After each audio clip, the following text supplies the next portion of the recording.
All right, so we had that dry spell a couple months ago. It was really brutal. We're finally starting to bounce back from it. Um, Lost a couple trees along the way, a couple that we really didn't want to lose, but it could have been worse. We ended up having to water every day, but now everything's bouncing back and green, and we planted some new trees where we lost a couple. The good thing is, a lot of our trees that we planted 5, 6 years ago are starting to have fruit for the first time. So, like, here's a CH17 that I planted from seed. Got it from Bernard Bautista a number of years back. And here you can see I have my very first Sempodox CH17. Very excited about that. That is my hands down my favorite fruit that I've found so far. Our fig has been fruiting pretty regular. None on it at the moment, but there will be soon again, I'm sure. And the peanut butter berries are just coming in now. I don't know if you can see all the flowers and the fruits, but we'll have, probably by this time next week, we'll probably have close to 1,000 pieces of fruit on this thing at once.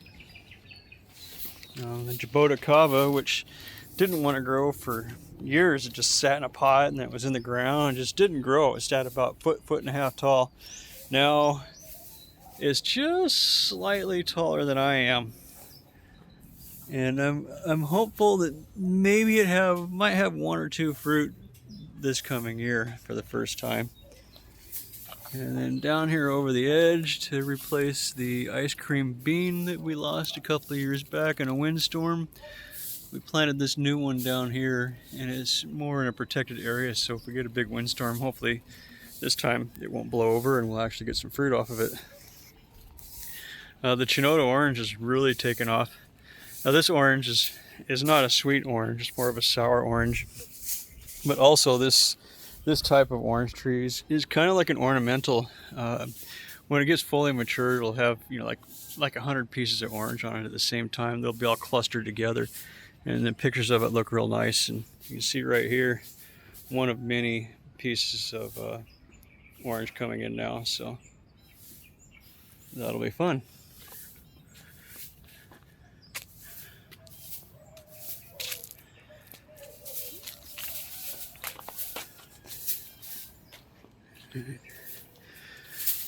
Now, as time goes by, this ivy is starting to cover a lot of our walls, and that'll cut the heat down, but it'll also look a lot more attractive than just the bare concrete walls.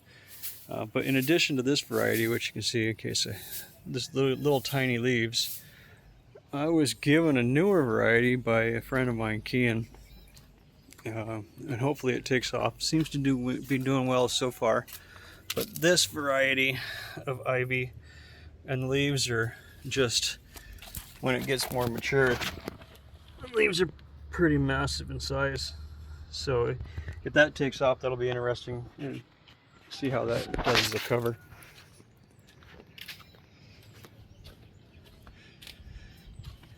And the Inyam is doing well. I've covered that before, but this is it's kind of a rare type of fruit now, but this is in the variety similar to like a bugnai, but the fruit's even smaller. And it's become very rare to find this in the Philippines now. A lot of people don't even know what it is, but we've got quite a few berries coming in on that.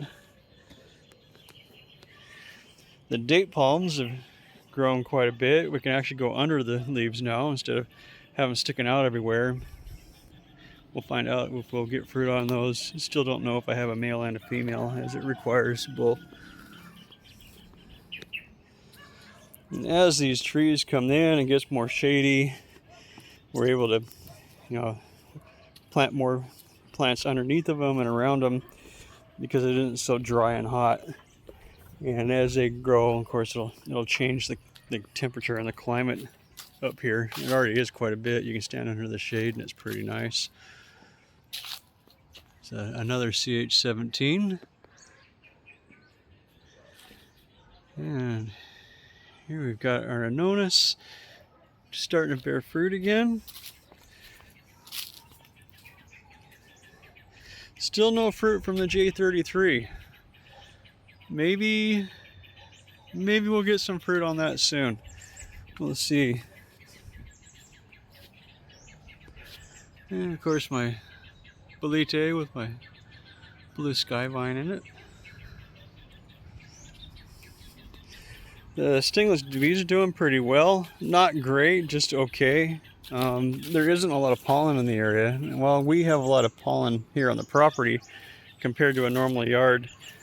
These type of bees require, on average, a minimum of about 25 coconut trees per colony, because coconut trees will they produce pollen year round, and we've only got 6. None of our neighbors really have anything with pollen, so they're doing okay, but they're not really thriving. And the soft seed pomegranate is coming in real well. I expect that will have flowers probably this year. It's getting big enough; it should support it now. The Musang King is growing, and as that gets bigger, we'll probably have to cut back this side of this bolete a bit. These are way too close together, but we have the property we have, and we have how we want to plant, and we're just going to have to work with overcrowding as things go on. So it's a choice we made. The terraces are really coming in nicely. I'm happy with that.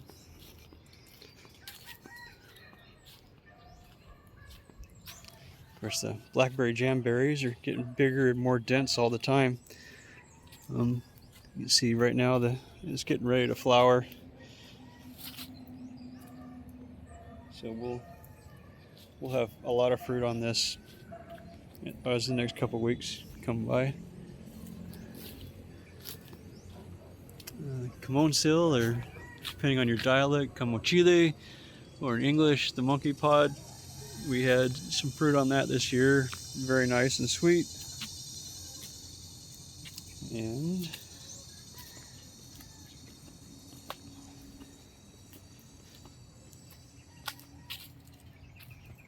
torch ginger is bouncing back, lots of flowers again.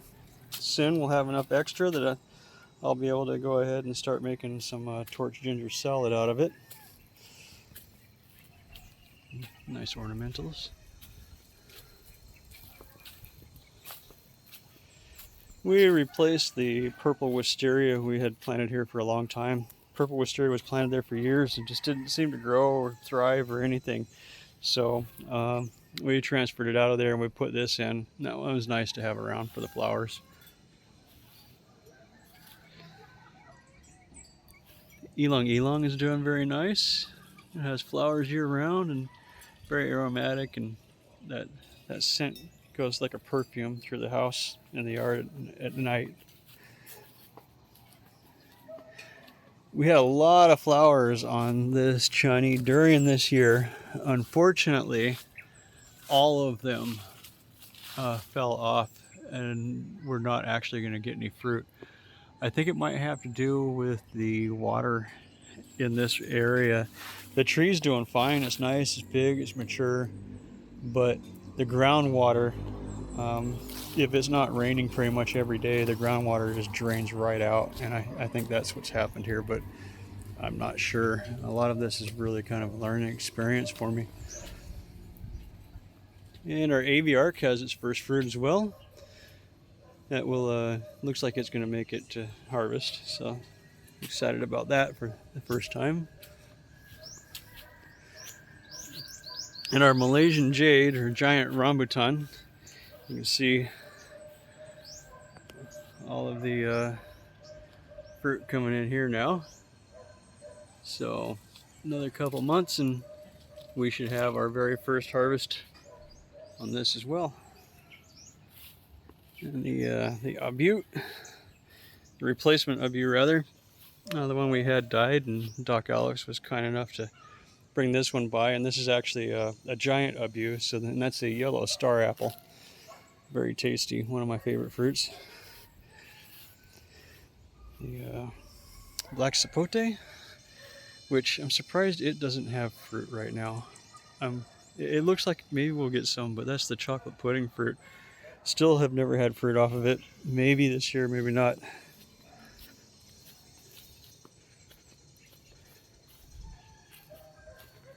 As you can see, everything's really nice and shaded in here.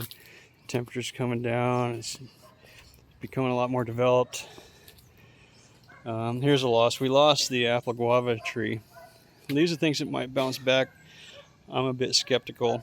That was a great tree for years. It's been just year round, giving us harvests of apple guava. And I'm not exactly sure what happened, but the branches just started drying out and dying, and the leaves fell off. Everything else around it is fine. So we're hoping that it'll bounce back, but I don't know.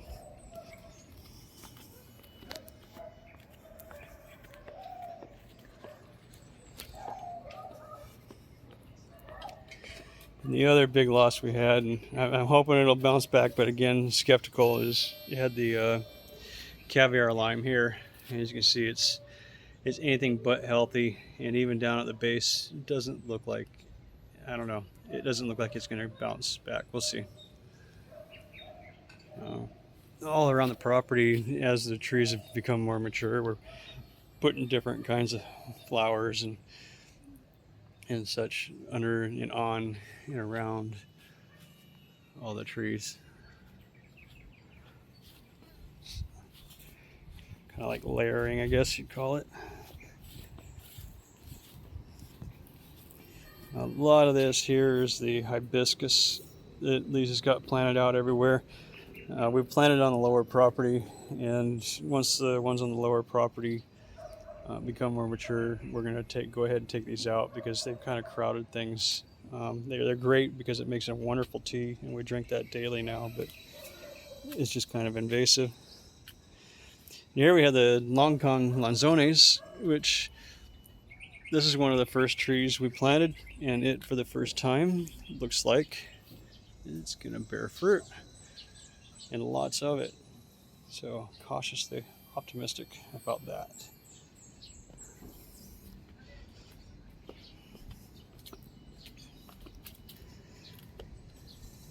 These other three lanzone trees just aren't bearing fruit this year, just the one. So recently planted this. It's a vine ornamental, and when it becomes more mature, the leaves will be kind of a purple. So the idea being that this whole trellis will be just covered in purple leaves in a couple of years. See how that turns out. The shampoo ginger has bounced back with a passion, and it doesn't have any flowers at the moment to harvest shampoo from, but it won't be long. That one's really doing well.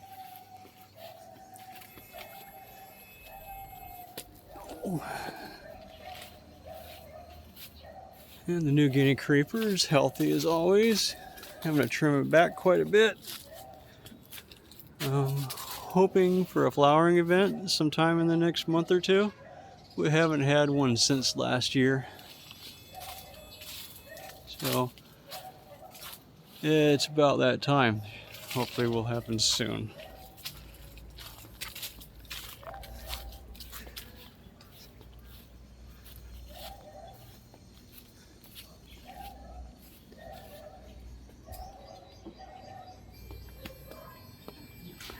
And the Pitogo palm is coming in nicely. You guys.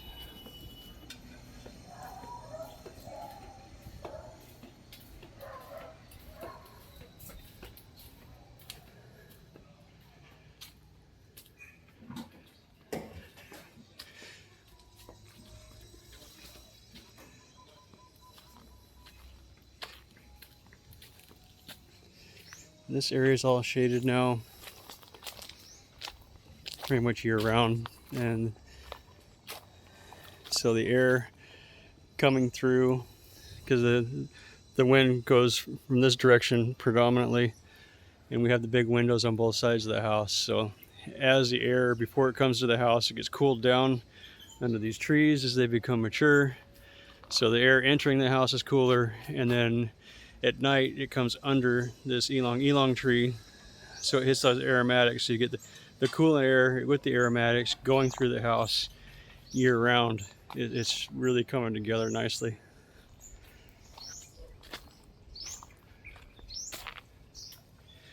And our pomelo for the first fruit on this tree this year. That one's getting close to harvest. It's got a number of fruit on it, and they're getting bigger.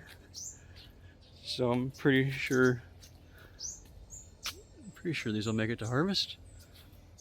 1,000-finger banana should also come out pretty soon. Just yesterday we replaced an Eba tree with this giant balingbing, and balingbing is also known as star fruit, not to be confused with star apple. I love it. Lisa's not real fond of it, but that's okay. There are other things in here that she loves that I'm not especially fond of.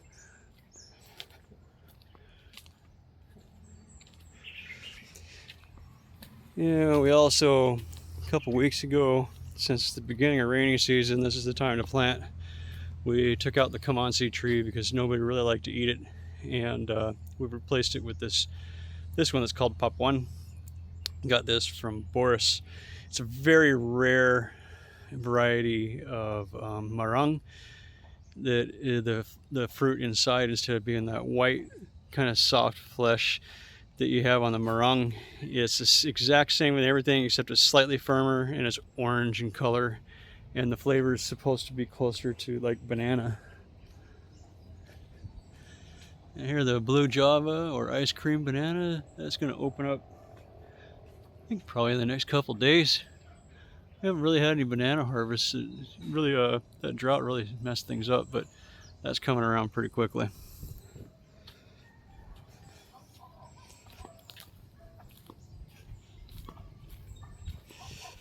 No fruit yet on the achuchairu. Tree's getting bigger, but yeah, maybe next year.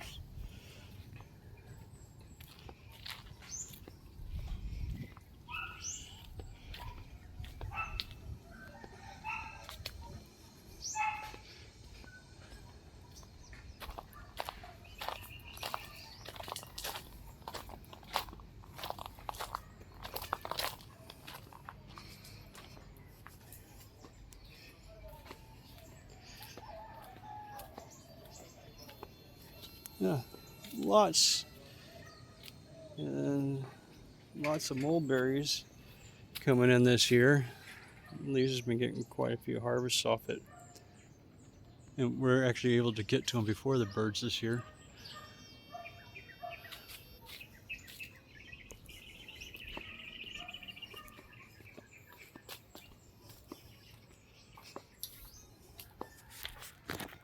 Down to the kind of overflow property here, where it's coming along nicely as well.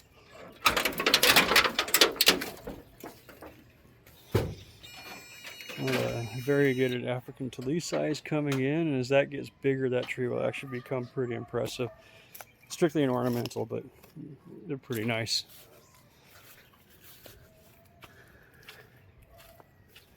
See, you got bananas coming in here.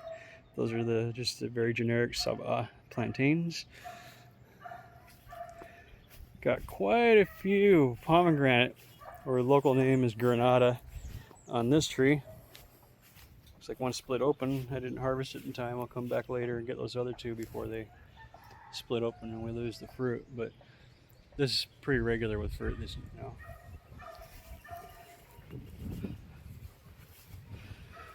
Looks like no fruit on this one this year. But a lot of different trees down here that are young, and as they come and get filled in, we'll be getting different varieties of fruit here. Need to plant some peppers down here. They got so dry, even the pepper plants died down here.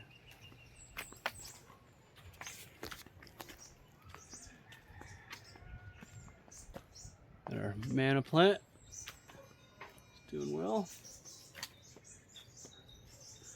Lots of calamansi trees. Tons of little limes year round.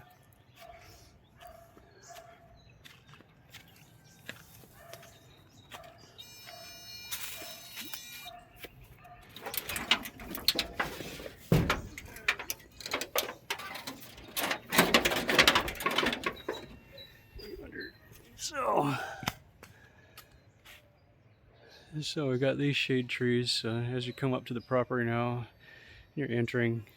It's a lot more inviting and shaded. That's the walkthrough for this time. We'll do another one in a couple months.